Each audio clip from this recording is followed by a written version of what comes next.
Hello, thanks for joining me, astrologer Patrick Arundell. Today I'm going to do a deep dive into the Mercury retrograde in the sign of Gemini, which begins on May the 29th at 23:34 p.m. Universal Central Time.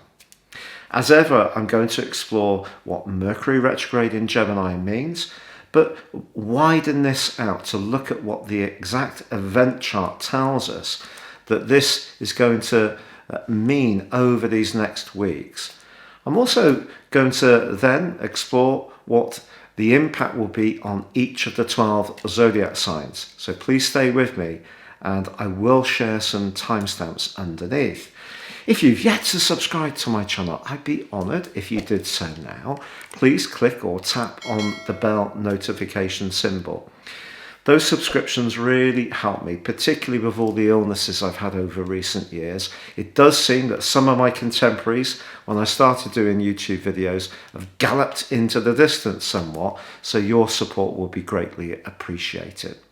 If you'd like to ascend above your zodiac sign and get much more awareness of what your individual birth chart means, you can order your 12-month forecast and character analysis based on your time, date and place of birth, totally unique to you, by seeing the link beneath this video, and also get 30% off with my special offer.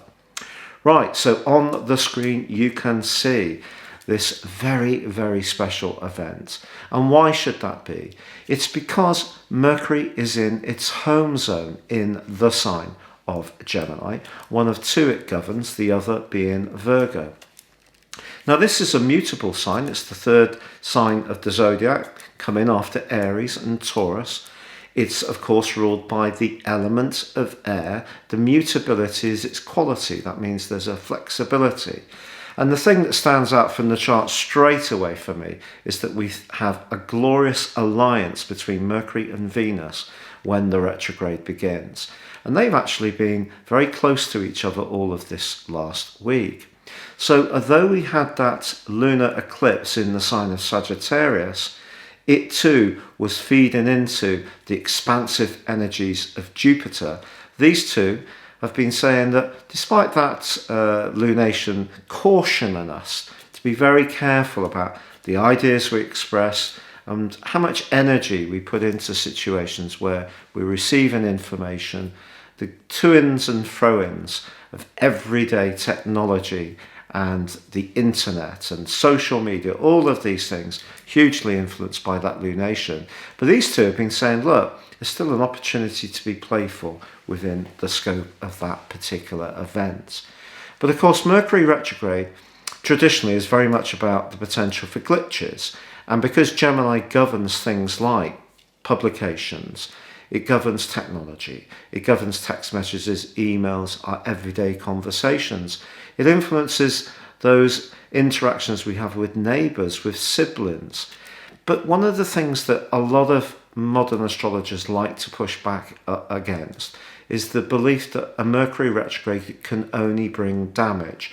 It can also bring opportunities, and that's a very important thing to remember.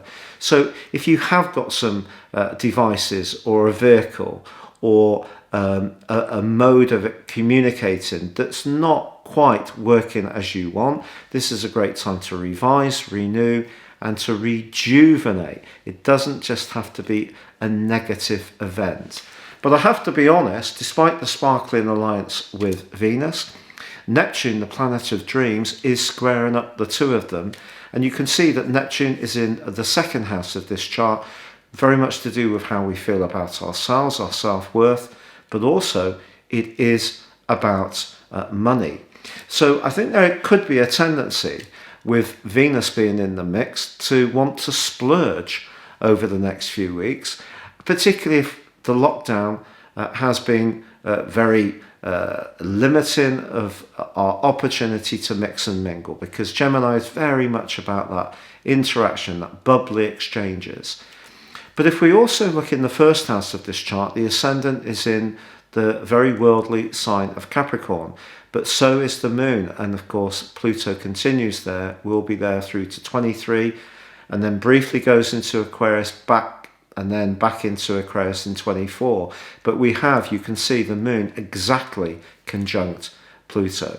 So there's going to be a lot of emotion over the next few weeks. I can absolutely guarantee that. And these two positions are in a quincunx with Venus and Mercury. A quincunx is 150 degrees. It makes it difficult to integrate the energies at play.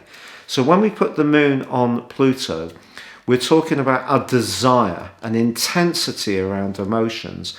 And the sign of Capricorn is usually quite material. It's quite traditional. It's ruled by the planet Saturn, of course. And it is cardinal, so it's very much about leadership, and traditionality is very, very much to the fore. So I feel that we're wanting to go out, be more playful, be more interactive, but there's a very cautionary note coming from the energy in the sign of Capricorn, and also with Neptune in that square with those two guys, Mercury. Well, Mercury's identifies as being neither male nor female, but if we have the two positions of Mercury and Venus squared by Neptune, that can create a lot of cloying, misty, bogged down, enervating, draining, limiting, dissolving energies over the time of this retrograde. Now, the retrograde ends on June the 22nd, but Mercury doesn't get back to the point when it got to the furthest point of its shadow period until the 26th of June, and it comes out on the 26th of June of shadow at 26 degrees 39 minutes. So we've got a long old period of time to get through, nearly a month.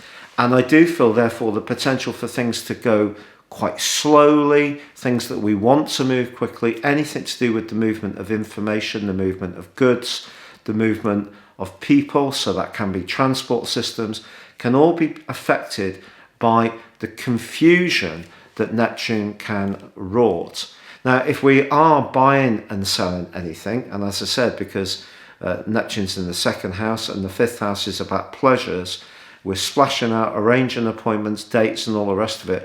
Obviously the potential, as ordinarily is the case with Mercury retrograde, that things can be rescheduled, is there.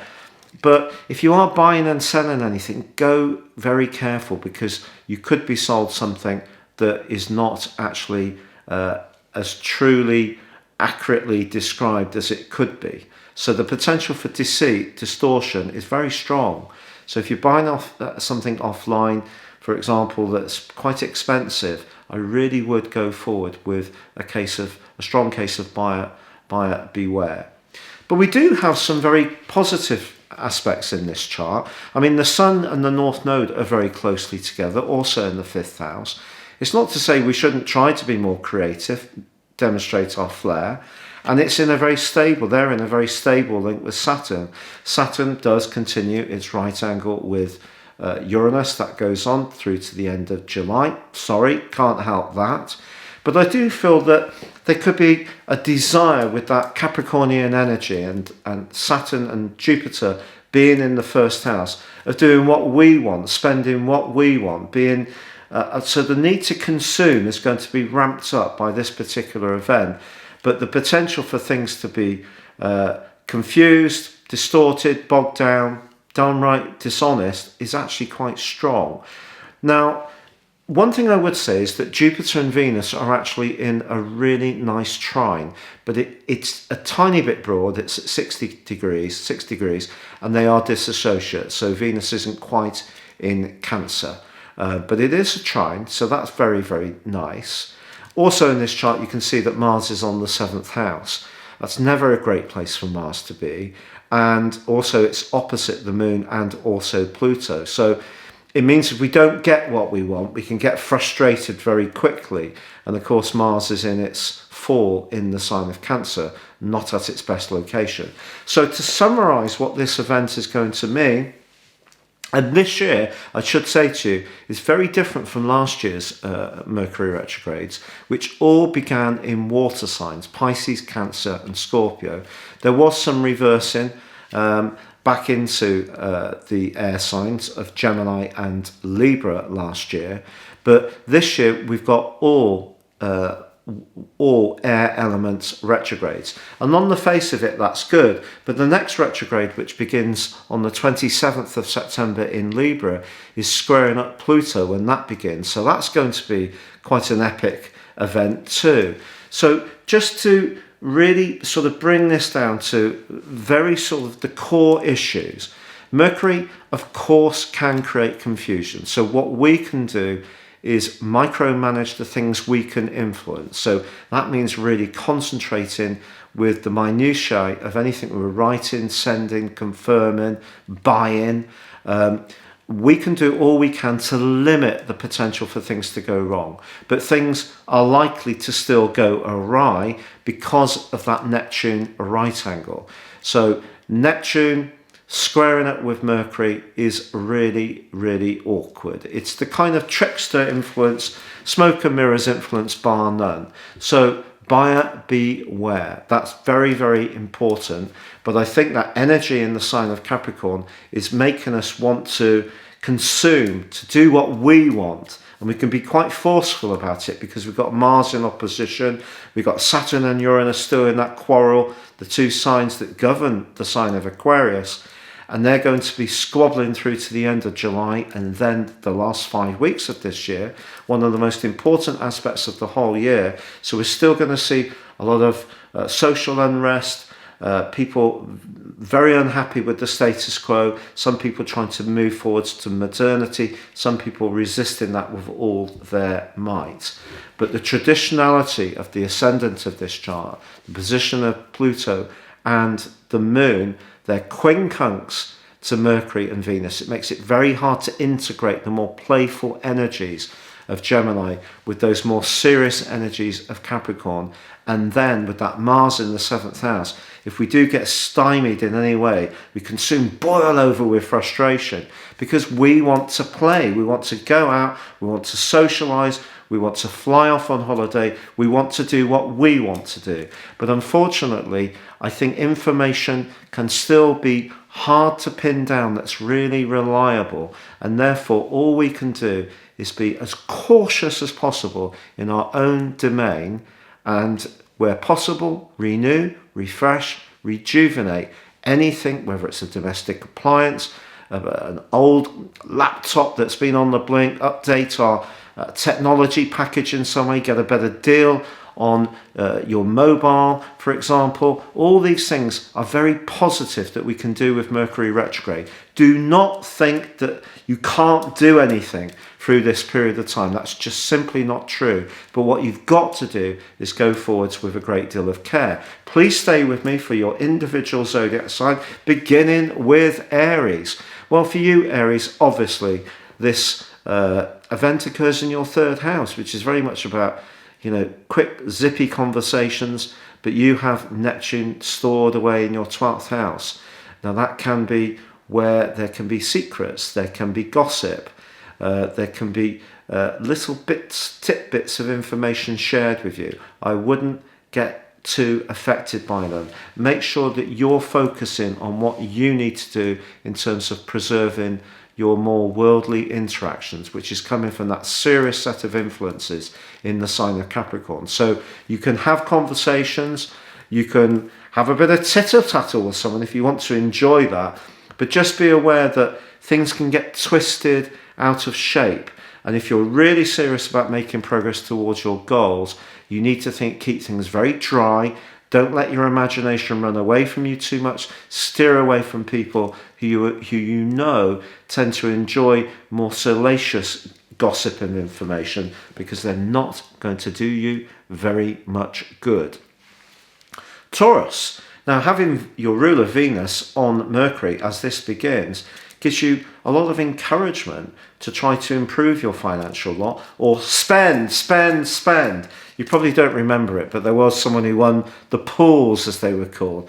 This is before lotteries were launched, but so it goes back into, I think, 60s Britain, and this woman won the pools. So she betted on the football, she won loads and loads of money, and her mantra was spend. Well, it could be yours over the next few weeks, but again, if you really want to preserve the resources you've got to be very cute about what you're spending on, because Neptune in your 11th house is giving you a kind of fantasy, if you like. That's probably a strong word. Certainly a kind of a desire to lead a sort of almost perfect life. And if you need to spend some money to create it, why not, if you can afford it? But don't get too carried away by what somebody tells you. If anyone around you tells you about a get-rich-quick scheme, I really would not get too involved in it. Have you noticed that you get these things on Facebook where they tell you about a consumer product that's, these two doctors found after years of not knowing this information that they came up with this product, and then you go through it. Oh, we need to check our warehouse to see if this product's available. Oh yes, we've just got enough to fulfill your order if you're quick. Oh, by the way, you can buy, those kind of things. Steer clear of those. If a good idea comes up on Facebook like that, just go onto a search engine, search for the type of product it is, and you'll probably find it for 1/10 of the price somewhere else. Those are the kind of things that you should steer clear of.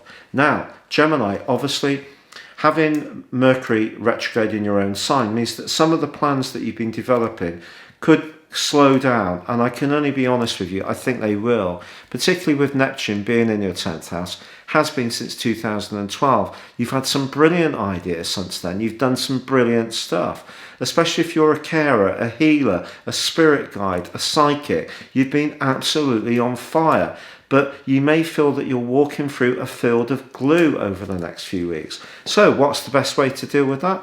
To give in to it. It's to have realistic expectations of what you can actually achieve. And if you do have any expectations, just go with the things that are really solid. And because Saturn is forging a very good link with the Sun in your sign and the North Node, if you go solid, step by step, do your research, do your due diligence, make progress bit by bit, you'll be absolutely fine. If you get frustrated because things aren't flowing along quite as quickly as you like, honestly, you just end up feeling so drained and exhausted, probably totally demoralized. So slow things down, focus on what's really achievable. Now, Cancer, this Mercury retrograde occurs in your 12th house of secrets, of endings, of confidential matters, and because it's squaring with the 9th house, I would be very, very careful with your information. We know there are so many scams out there these days. And Elisa was saying the other day that someone rang her, a scam rang her, and even left a message for her to get in touch with. The scams are becoming so sophisticated now. So I feel anything to do with information that's quite persuasive. So in your case, it could be to do with holidays, actually, because of Neptune being in the 9th house. Do proceed with caution. But because you have Pluto and the Moon on your 7th house and Mars in your own sign, if anyone does disappoint you over the next few weeks, I think you're going to show quite a forceful response to them.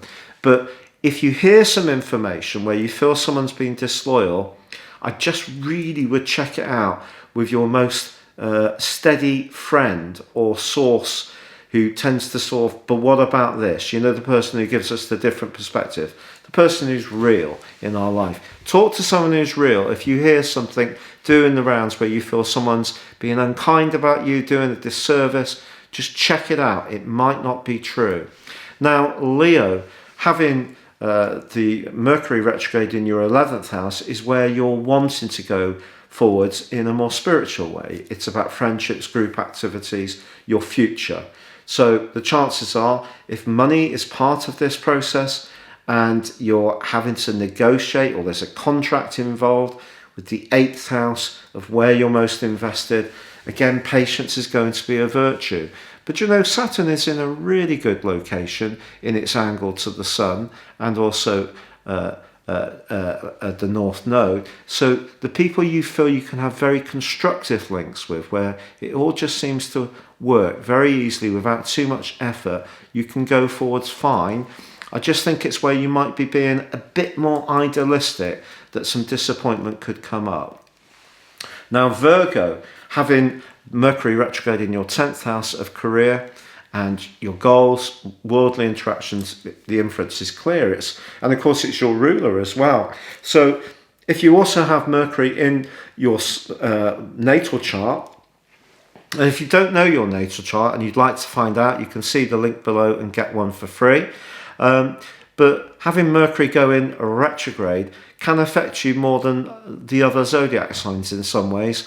But here it's about your ability to connect with people in positions of influence. And because Neptune is in your sector of relating, someone could tell you or give you some spiel about an amazing business opportunity. And it might sound absolutely fabulous. And it may well be fabulous because with Saturn in your 6th house, in a great link with the Sun and the North Node, if you scrutinize it, go through all those processes that you're so skilled at, really deciding whether there is something that stacks up here, then it may well have some merit. But if you're not sure and you feel that someone is not really being quite as clear or not being as straightforward as they may be, listen to your hunches. Libra.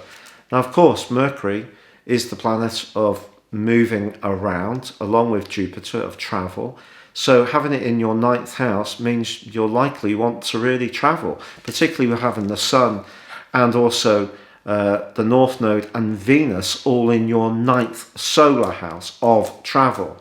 And the chances are that you might set something up, but it might get changed against your wishes, because with Neptune in the 6th house of health, it could be to do with something around COVID, some kind of check-in system that comes in.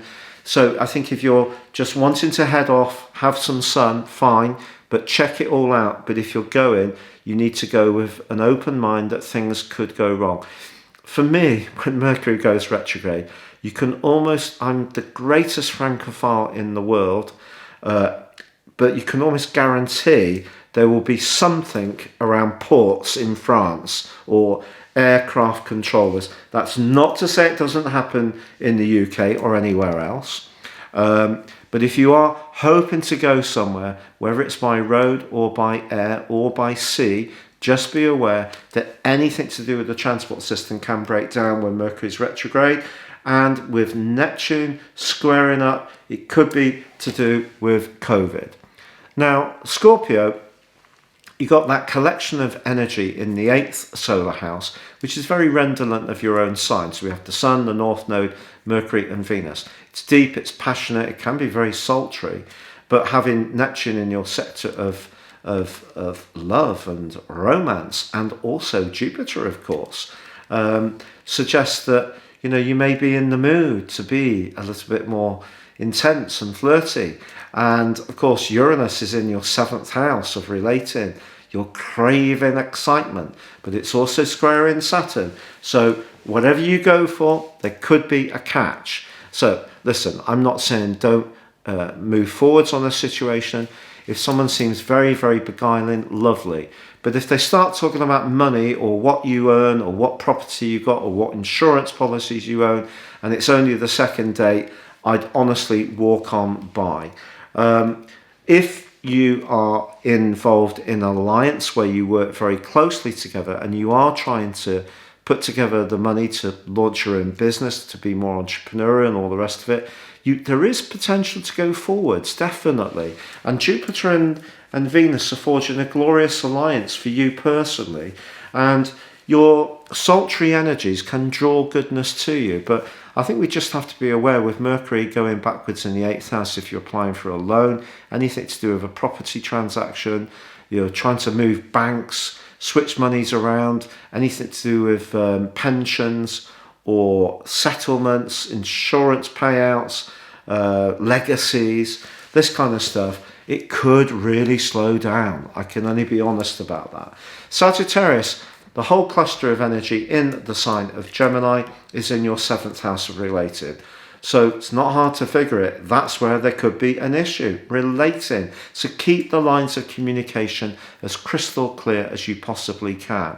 But if you say what you mean and mean what you say, you can overcome it. It's just that some of what you say may be influenced by your deeper psychological emotions than you may even yourself realise to begin with. So if there is a complex matter to unpick that's around a property matter, around your family, around a very close alliance, then choose your words with care. Think things through very, very cautiously. Now, Capricorn, having that ascendant, Pluto and the moon all in your sign does give you an added advantage, to be honest, in a way. Also with Mars on your 7th house, I don't think you're really in the mood to take prisoners. You're wanting to be much more forceful and dominant in your approach. Nothing wrong with that. The gathering of energy in your 6th house, in the sign of Gemini, is all about life's practicalities. So if you're not happy with work, you're not happy with your general state of fitness, you're not happy with the contribution your partner makes in terms of the domestic scene, you feel that your life lacks meaning, then the drive that Pluto and the moon and Mars will give you a lot of extra push and determination to make some practical changes. But of course, with Neptune squaring Mercury, I think your nervous system at times can be really ragged. And if you find yourself almost like sort of flowing out of bed like you're a puddle first thing in the morning because you just don't seem to have very much sort of spark in terms of your inner voice, then that wouldn't be a surprise. But if you can stay resolutely determined, limit your focus just to work on the things that are absolutely essential, I think you can get that motivation going and can overcome the more draining potential of Neptune square Mercury. Now, Aquarius, Pluto, the moon, the ascendant, all in the 12th house of this day chart, that ain't easy. Saturn square Uranus, your two rulers, still in a squabble. That ain't easy. But let's look on the bright side. Four influences, I beg your pardon. The Sun, the North Node, and Mercury, and also Venus, all together in Gemini. If you want to be more demonstrative, if you want to be more playful, and you don't mind splashing the cash a little bit in terms of going for the pleasures that you've been denied of for months on end, you may just feel, I really deserve some nights out and just having some unabated pleasure without thinking too much of the consequences. If you've got a lot going on in the more sort of sensitive side of your situation, just be careful about how much you consume in terms of calorific goodies, grog, because your body is going to be profoundly sensitive with Neptune square Mercury. Remember, Mercury governs the second decan of your zodiac sign. So if you're born in the second 10 degrees of Aquarius, it's also exalted in Aquarius. So Mercury is a sign very akin to Aquarius in some ways. And of course, this collection of energy is in the air triplicity of Gemini, so your sister air sign. So on the face of it, especially with Saturn forging a very constructive link with the Sun and also the North Node, good things can unfold. But if you're thinking about expenditure, particularly anything to do with being a bit more, investing in something that may have a degree of risk involved in it, I would go careful for now. Neptune can be such a swirling mist, and it can create confusion within ourselves, let alone what anyone else tells us. Which brings us to Pisces. I'm honestly not picking on your two co-rulers of Neptune and Jupiter. Jupiter's in a glorious link with Venus, remember, on the back of this event. But there's no doubt about it that the Sun, North Node, Mercury, and also Venus are all in your 4th house of emotion. So you have Neptune in your sign, your individuality, squaring with Mercury and Venus. So I think you could be feeling hypersensitive around home, family, emotional matters. You may be feeling very sentimental for where you grew up, who you used to live near, people who are no longer in your life, people who've passed over. But you do have Pluto and the Moon in your 11th house of the future. So a future plan can shape up within this Mercury retrograde. And I think you may find yourself being quite surprised about some of the decisions you make about where you're going to live. Because even if you've been quite content in a particular abode for some time, you might start rethinking that if you are not getting your emotional needs. The environment is not feeding your need for support and security. You may think of uprooting, even if it doesn't happen within this Mercury retrograde. You could start to set things in motion to make that move further down the line. It's been a real pleasure being with you. Thank you so much for joining me. Please stay safe, take care, good luck and goodbye.